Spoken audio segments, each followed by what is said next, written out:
Hello, and welcome to Africa, this enormous and astonishing continent. South Africa, to be more precise, just a short drive outside Johannesburg.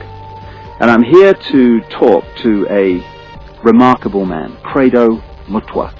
When I first came to South Africa about 18 months ago, within 2 or 3 days, I was introduced to Credo Mutwa. I'd never heard of him at the time, but from the moment I met him, I didn't stop listening and he didn't stop talking for at least 5 hours. And within the first few minutes, I realized I wasn't just in the presence here of a man of great knowledge, and he's certainly that. I was in the presence of a genius, a unique human being. And Credo Mutwa is without doubt the most incredible man it has been my honor to meet. Credo is what some people around the world call a shaman, and some deeply ignorant people call a witch doctor. And to give him his official title, he's a Sanusi in the Zulu nation. Sanusi is the carrier, the keeper of the ancient knowledge of so much, including the ancient knowledge of history of Africa, where all this came from, where the people came from, what the truth of history is, instead of the largely nonsensical version of history that we get through the universities and the schools from very well-educated professors, you know. There are only 2 Sanusis left in South Africa. Credo is one. And that's terrifying, because it means the true version of the history of this continent is dying. Being lost to this official nonsense that we're told is history, but is absolute garbage.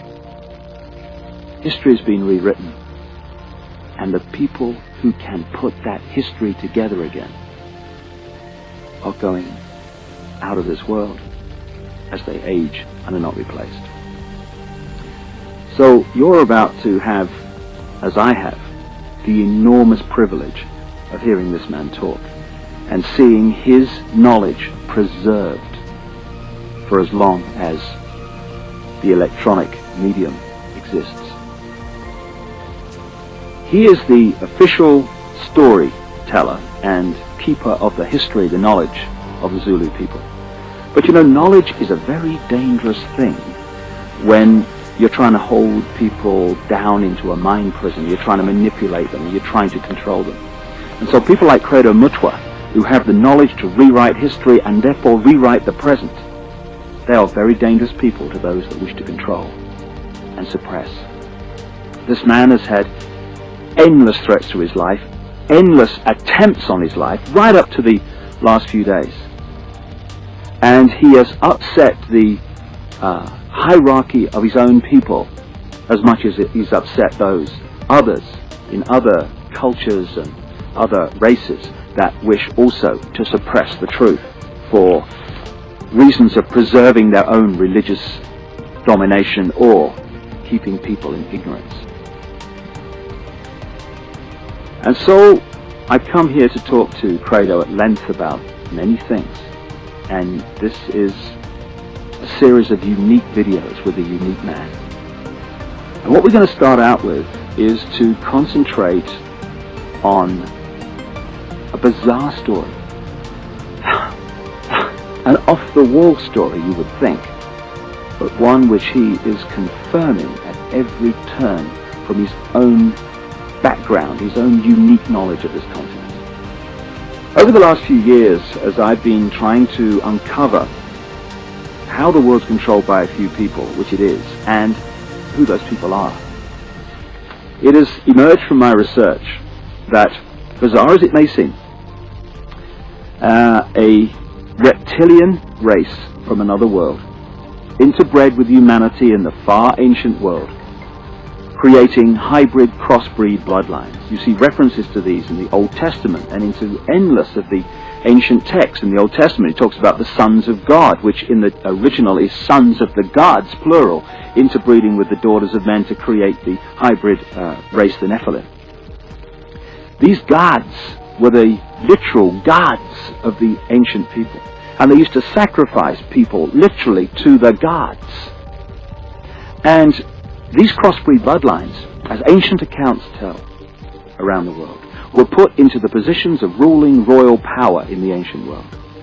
And then, as is happening today, when you do the genealogy of the ruling families and the ruling positions of power in the world, be they the 42 presidents of the United States up to Bill Clinton, be they the British royal family, be the aristocracy of Europe, any of these key ruling elites, the top of the banking system, the top of the global business system, you hit the family lines which go back to these same ruling lines of the ancient world, royal lines, that the ancient accounts say were the crossbreeds between humanity and these reptilian gods. In other words, a reptilian extraterrestrial race has been controlling planet Earth for thousands of years to this day and putting its genetic compatible bloodlines into the positions of power as presidents, prime ministers, banking leaders, business leaders, etc.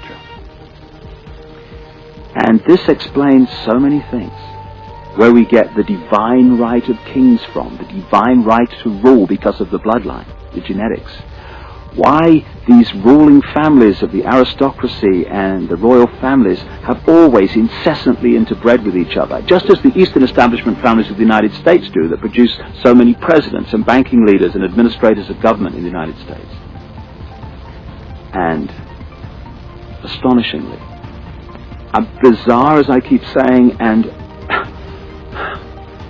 seemingly ridiculous as this story may be from our conditioned perspective of life and reality, when I started talking to Credo Mutwa from his African experience and knowledge of the most staggering depths and variety, he tells exactly the same story that I have uncovered around the world, exactly in great detail. And if Africa and the world is ever going to be free, and we are, then they have to listen to this man. And they have to listen